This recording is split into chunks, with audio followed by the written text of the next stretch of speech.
The plugins you use on your voice are absolutely vital in achieving a professional sounding track, and most people have no idea what the hell they're doing. Let's face it, learning how to produce is kinda boring. It's not nearly as exciting as the writing the song lyrics, the performing on stage, or signing the autographs. But I'll be the first to tell you, if you don't figure out your vocal production, the only person that will be at your concerts is Casper the Ghost. I know that with all these bells, whistles, knobs, and faders in modern DAWs, figuring out how to build a chain that sounds professional is not easy to do. And to add even more complexity to the problem, every single different voice, microphone, room, and track probably needs different processing to sound good. That's a whole lot to balance. But that's why I'm here. Today, I'm going to show you how to make the perfect vocal chain for your particular voice, room setup, and microphone. If you follow my instructions, you'll have your own vocal chain that will sound amazing, ready to use on all of your tracks. And if you make it till the end of the video, you can hear exactly what this vocal chain will sound like. Also, as a free bonus, I'll be giving away 10 free vocal chains based off of the one we make today. There are 10 presets directly from my paid vocal preset pack, Vocal Magic 1, which has over 50 more options you can use on your voice. All of these presets will work with Logic, FL Studio, and Ableton. Let's start learning how to do this thing. In an effort to pack this video full of information and not waste your time, I'll be going over each topic quickly. You can skip to each section using the chapter markers below. Feel free to go back and rewatch the concepts you might have missed the first time around. Now, I know you're dying to get in, but before we even start touching the plugins, make sure you have a good vocal recording. Yes, I have to preface that it's that important. That actually means that you sang the right notes, had some passion behind your vocal recording, you used proper mic and mic techniques, you sang in a treated room, you used a pop filter, you weren't clipping your signal on the way in. Now, that's a bunch of stuff and I don't have time to dive into all those topics,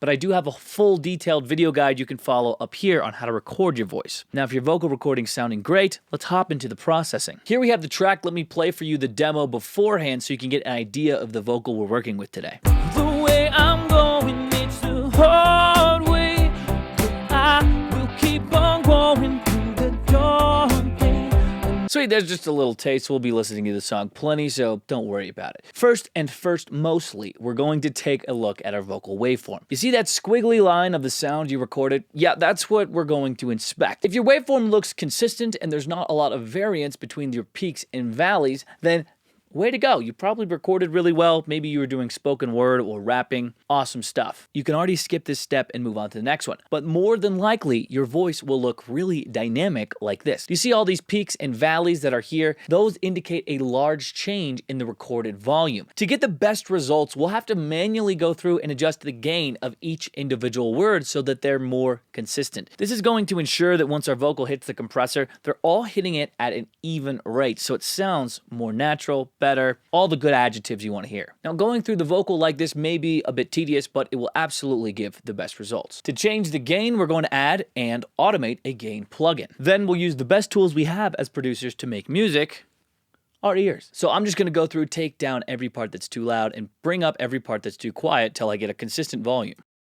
Adding a gain plugin and automating it will keep our fader ready to rock and roll. If we automate the gain of a fader itself, we'll lose that extra control later. Now that I've done that, we're ready to add some more processing. Next up, we're going to start with some pitch correction. First off, make sure you've got the key of your song right, set your retune speed, and then start from there. The way I'm going, it's the hard way, but I will keep on going through the dark days.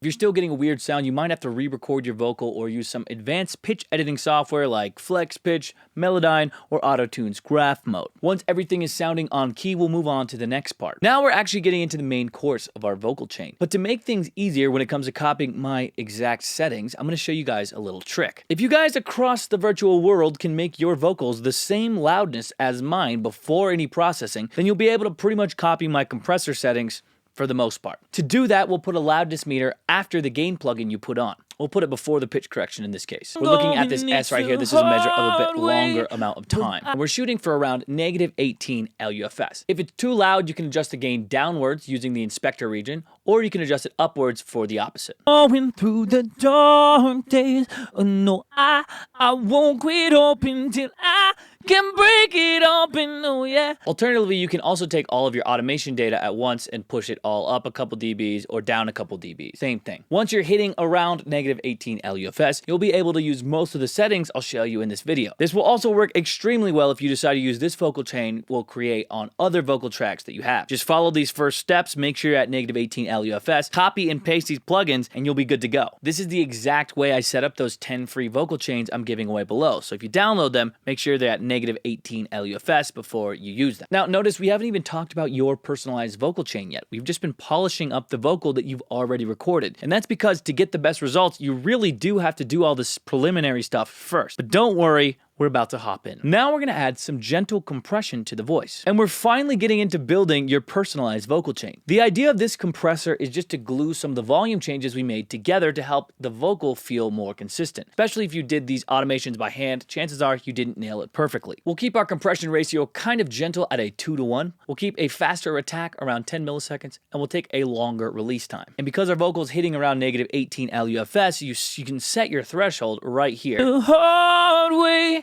but I will keep on going through the Negative dark 13 is where I'm days. at. Really, I'm looking at this graph and just trying to get around negative 5 decibels of gain reduction and below. We'll compress the vocal harder later, so don't worry about it so much. Next up, we'll use an EQ, and the EQ will be a big determinant of your final sound. And in my opinion, it's the biggest factor in getting a professional sounding vocal chain. It's also one of the things that changes the most between microphones, rooms, and singers. I'll give you some basic advice that will help you dial in your sound to tailor it to your specific voice. Now on your EQ, the first thing you should do is add a high pass filter to your recording. I don't care who you are, there isn't any information down here that you really need in the sub vocal range. All that it's going to do is take up that frequency space from your bass, so it's best to get rid of it. For your own vocals, take this up until you start to hear a slight change in the low end tone of your voice. Then dial it back a bit until you hear nothing.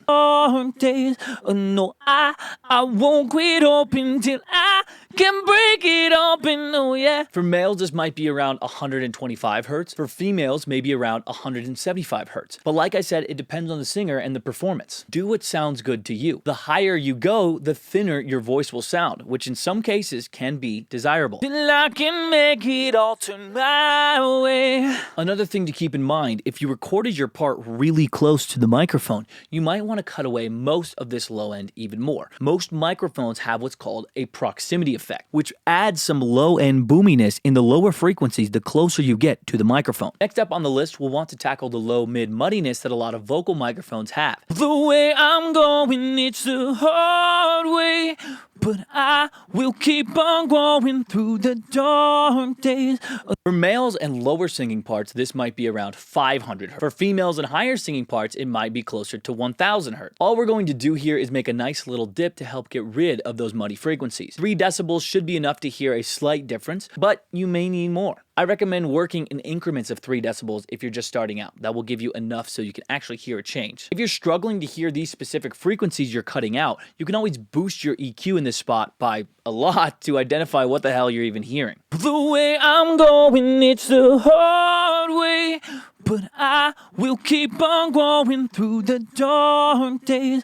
This dip isn't necessary for every vocal, but for the vast majority of vocals I work with, it's a range I find myself cutting out. And last up, we're going to add some top-end sheen to this vocal. Most modern vocal recordings have a significant amount of ultra high-end frequencies added to them to make them sparkle and shine. So let's add that to your voice. This is true and will work with both male and female vocalists, so there you go. To do this, you'll add a high shelf on your EQ. A high shelf looks like this. Start the shelf around 8K and boost it up until you're satisfied with the result. Once again, 3 decibel increments are good to work with once you're starting out. The dark days, oh no, I won't quit open till I can break it open, oh yeah, till I can make it. If you're new to this, I'd encourage you to really overdo it and hear what it does to your voice. It really makes the S sound stick out and it can be really harsh. Find a balance where it's clear and airy up there, but not overly so. The way I'm going, it's the hard way, but I